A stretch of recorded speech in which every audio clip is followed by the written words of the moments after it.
Assalamualaikum warahmatullahi wabarakatuh. Saya Lili Suryati, guru SMK Negeri 1 Sutra, Kabupaten Pesisir Selatan, Provinsi Sumatera Barat.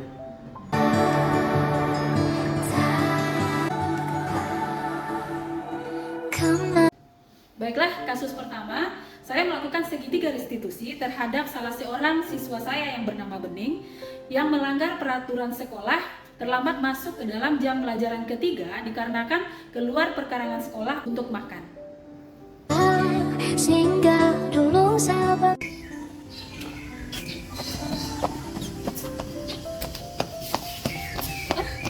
dari mana? Hinduan. Ngapain tuh? Ini bukan yang ada kasusnya pada terus? Dari luar ngapain? Tadi saya lapar kok, jadi saya makan dulu kok. Udah izin sama gurunya belum? Nah, kenapa nggak izin? Bagian kantin kita kok, ada kan? Kenapa keluar? Masuknya telat lagi. Sementara pajak ini udah mulai belajar. Nah, ke ruangan itu dulu ya.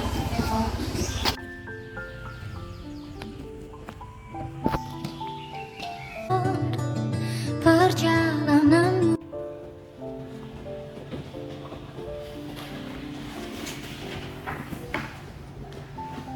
Oke, ya Bu. Terima kasih, Ini udah menemui Ibu pagi setelah kejadian tadi.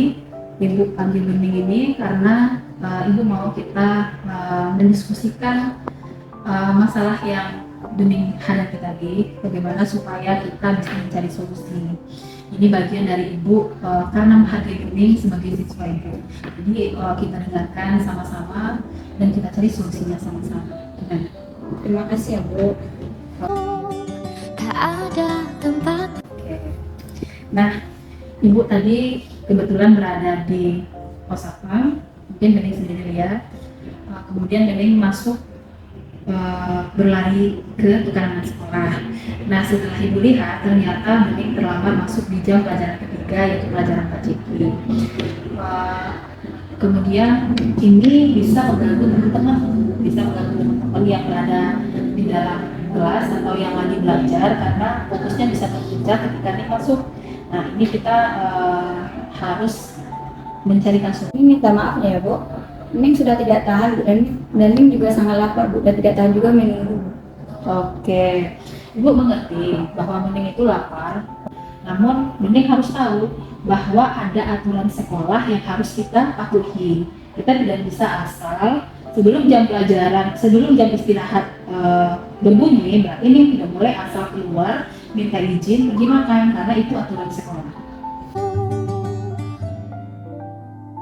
Kira-kira Ning bisa nggak ceritakan kenapa sampai Ning itu pergi makan di luar sekolah, keluar perkarangan sekolah di jam pelajaran, pergantian jam pelajaran, dan terlambat masuk ke dalam sekolah? Jadi begini, Ning sebelumnya belum sempat sarapan pagi Bu, dan juga Ning juga sangat merasa lapar di jam pelajaran Bu. Oke, Ibu paham. Kadang rasa lapar itu tidak bisa kita tahan sehingga bisa mengganggu proses pembelajaran. Namun ini tidak hanya berhenti di diri Ning saja. Kalau rasa laparnya Ning penuhi dengan pergi makan keluar, mungkin itu baru diri Ning yang selamat. Namun ketika Ning kembali dalam keadaan terlambat, ini mengganggu fokus teman-teman. Coba membuat cemilan dari rumah Bu, agar Ning tidak merasa kelaparan saat di jam pelajaran ya Bu. Benar ya, ketika Ning sudah membawa cemilan, makan pagi dari rumah, Ibu yakin aturan sekolah bisa Ning patuhi, yaitu tidak keluar selama proses jam pelajaran berlangsung untuk makan. Terima kasih ya Bu atas saran-saran yang telah Ibu berikan. Insya Allah saya akan bisa mengubah diri saya ke lebih baik ya Bu. Oke, terima kasih. Ning sudah berbicara dengan jujur. Mudah-mudahan ini solusi yang terbaik buat Ning, sehingga rasa lapar bisa Ning atasi dan mematuhi peraturan sekolah tetap Ning jalankan. Oke Ning? Terima kasih juga ya. Kan kau juga. Assalamualaikum warahmatullahi wabarakatuh. Perkenalkan, nama saya Bening Putri Vilma, saya dari kelas 11 akuntansi 3. Pada awalnya saya juga merasa cemas karena saya telah melanggar aturan sekolah, yaitu yang bagaimana saya melanggar aturan, saya keluar di jam pelajaran untuk makan. Jadi kami telah menemukan solusi yang bagaimana ke depannya bersama Ibu Lili. Dan saya setelah mendengar dari arahan Ibu Lili, saya merasa lebih dihargai dan saya juga merasa lebih baik. Terima kasih kepada Ibu Lili. Semoga apa yang bisa Ibu sampaikan bisa bermanfaat kepada saya agar saya tidak melanggar aturan sekolah lagi. Assalamualaikum warahmatullahi wabarakatuh. Kasus kedua, saya melakukan segitiga restitusi terhadap beberapa orang siswa saya yang melanggar peraturan sekolah, melompat pagar saat jam pelajaran sekolah, ingin cabut, yaitu atas nama Rafli, kemudian Farel, Fadli, dan Fauzan.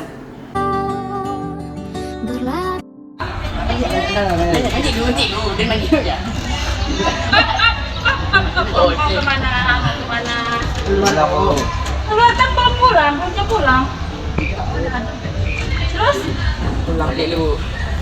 Oh, astagfirullah. Ini masih jam pelajaran loh. Ini namanya melanggar aturan sekolah enggak? Oh. Udah, turun semua masuk ke ruangan ibu. Tempat-tempatnya. Hati-hati. Berpura-pura sempurna. Nah, Ibu terima kasih dulu. Kalian udah masuk ke ruangan kepala sekolah. Udah pernah sebelumnya ke ruangan kepala sekolah belum? Belum. Jadi, kejadian tadi hikmah membawa berkah ya. Yang tidak pernah ke ruang kepala sekolah, jadi ruang kepala sekolah, masuk ruang kepala sekolah. Nah, tadi sadar nggak kalau kalian itu melanggar aturan sekolah? Kita hadir di sini tujuannya adalah bagaimana supaya besok kalian tidak lagi melanggar aturan sekolah. Apa yang kalian lakukan tadi itu sudah melanggar tata tertib dan peraturan sekolah kita. Ya. Pada jiwa yang bersedih. Nah, tadi kan kalian kedapatan sama ibu mau manjat pagar. Sementara masih dalam jam pelajaran sekolah. Manjat pagar udah salah. Kemudian ketika kalian manjat pagar pasti konotasinya mau cabut atau mau pulang atau mau pergi merokok. Yang benar yang mana? Mau pulang. Oke, kalian mau pulang. Tapi tahu kan kalau masih dalam proses pembelajaran. Kemudian bahaya ketika kalian naik ke pagar. Kalau di sebelah nanti ada kaca, ada barang tajam, itu kan bisa membahayakan.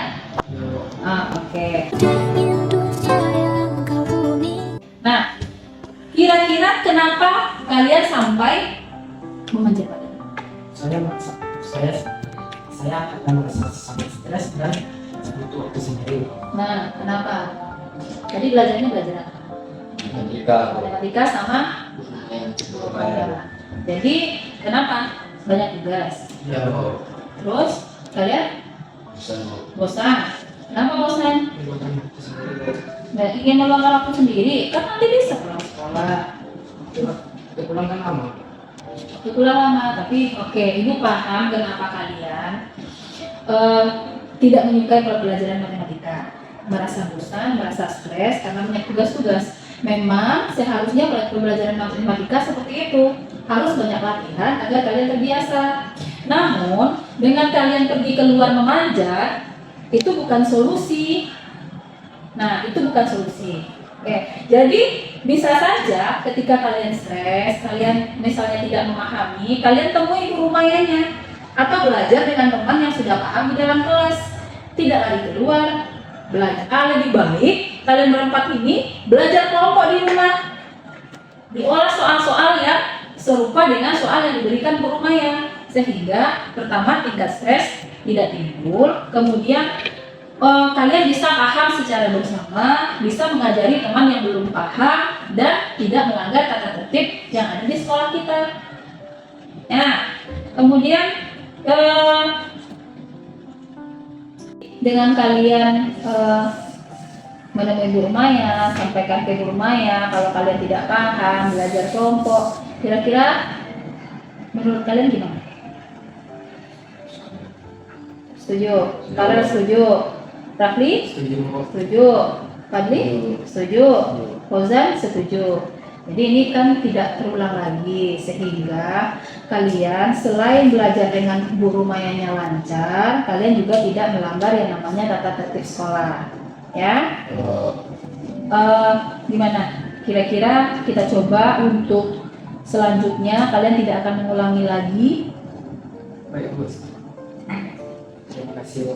Oke, Ibu terima kasih juga kalian sudah mau mendengarkan, kita sudah bisa berkomunikasi dengan baik sehingga kesalahpahaman kemudian kesulitan-kesulitan kalian bisa kita atasi dengan baik juga. Terima kasih.